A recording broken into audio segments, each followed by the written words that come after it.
One of the biggest mistakes I see digital shop owners make is not checking in with their customers after those customers have made a purchase.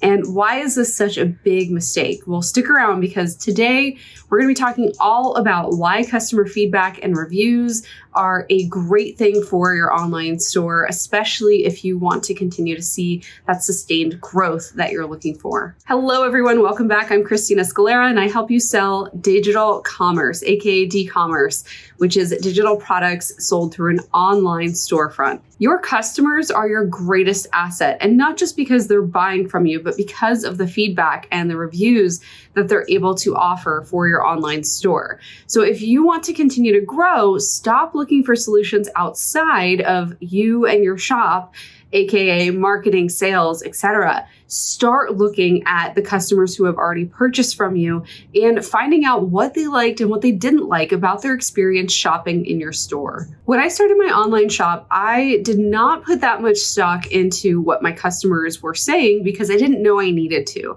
And this is really the tipping point of what took me from a hobbyist shop into a professional shop and then helped me to achieve some of those milestones, especially those $1,000 days and things like that I was after as a d-commerce shop owner. This is likely your greatest asset and you're just sitting on it, or it's been underutilized even if you have tried to tap into it. And the reason for that is because there's definitely a right way and a wrong way to go about collecting this customer feedback in a way that is going to help you and your shop and not just annoy your customers with yet another survey request or something like that. In my online store, I'm a big proponent of having a strong refund policy that supports the customer and their purchasing decision. Mine is 14 days for any reason. And therefore on day 15 or 16, I'm asking those customers what their experience was like shopping with me and my store. This is critical because most people will not ask customers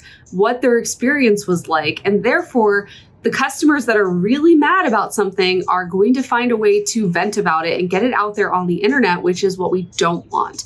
And the customers that had a 90% good experience, but 10% enough that they probably won't come back and shop with you are going to just feel unheard, unseen, and again, not come back and shop with you. So if we ask for this feedback around the day 15 or 60 mark, or for you, whatever your return policy is, ask a couple days after that return policy expires. If you can do that, then you're going to collect a lot of those complaints or little tiny things that bother people that would have flown under the radar.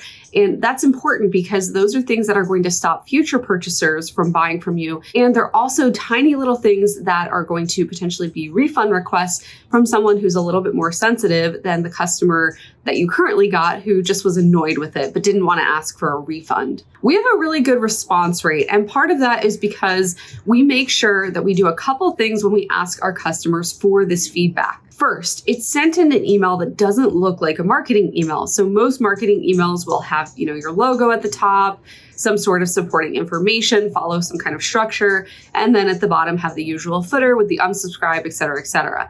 In our feedback request email, we actually make it look like it's coming from a Gmail inbox. So it's size 13, Helvetica font, and all of the footer stuff is still there because it's an automated email, and by law I need to have those things.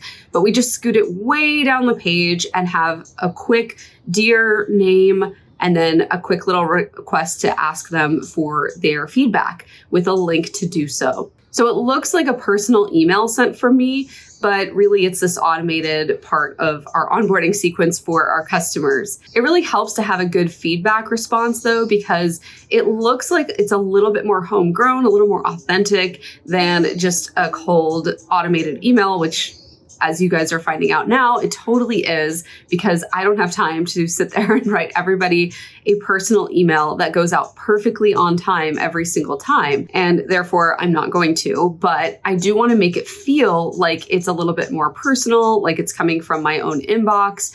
And this tends to just capture people's attention a bit more, and then they're more likely to respond. And then we get that feedback and the reviews that we're asking for. If I didn't say it enough already, this is a tiny email. Like, this is 1 or 2 lines of body text in the email, just explaining what it is that I'm asking for and how to do it, aka click here to leave a review or to give us feedback on the product that you purchased. There's not some long-winded story about my past with customers and store and how I got started. There's none of that stuff that you would typically see in most warm-up emails or marketing emails or anything like that here. Personally, because my shop is on Shopify, I use a tool called stamped.io to collect those reviews from our customers.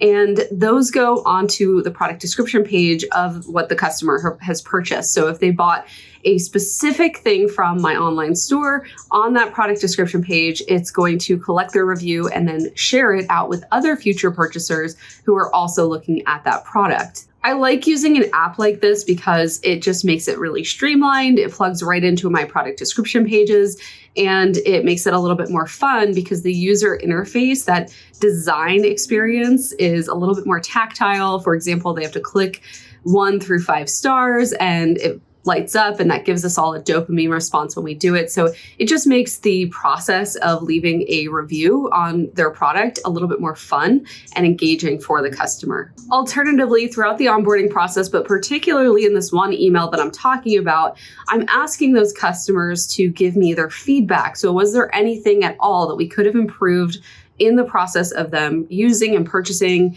and just enjoying this product that they bought?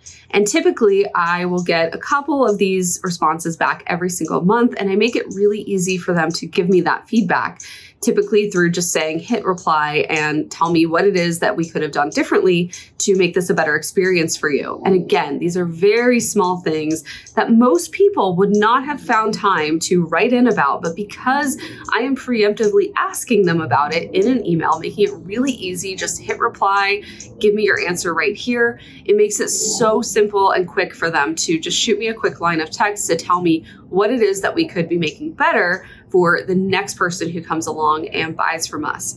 This is also, throughout this process, reinforcing to our customers that we really do care about their experience with our products and our shop.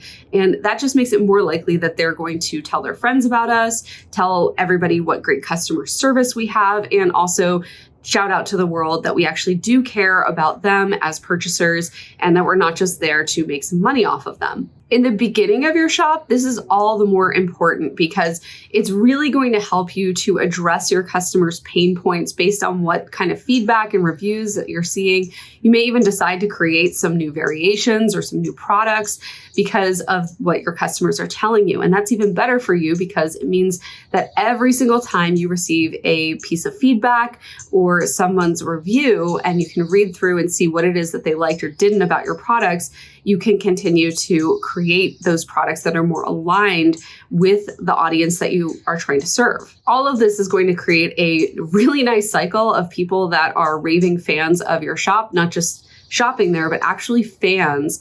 And people like that are going to go out and tell their friends that your shop exists. Plus, it's going to cut down on the amount of refund requests that you get, especially if you have one of these great refund policies, because even though we have a refund policy, we don't necessarily want to always be using it or having a lot of customers using it. In fact, I try to stay around 3 to 5% when it comes to refund rates. That is, for every 100 people that buy from my shop, 3 to 5 of those people will be refunding.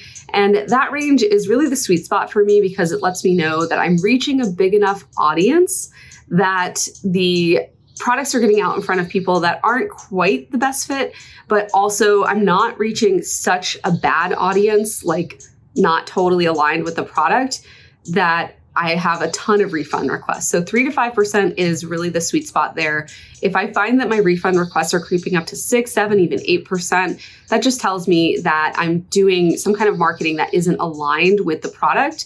And so there's a bad product to market fit in that case. Refunds are really not a bad thing, but that being said, if and when we can cut down on them using our customer feedback, we are going to. If you're starting to see how customer engagement is there to support you and your shop, make sure you hit that like button and that you're subscribed because we will be talking more about customer engagement and cutting down on those refund requests in future videos. And finally, keep this in mind about reviews, because having good reviews is going to really push people over the edge to make more purchases from your online store.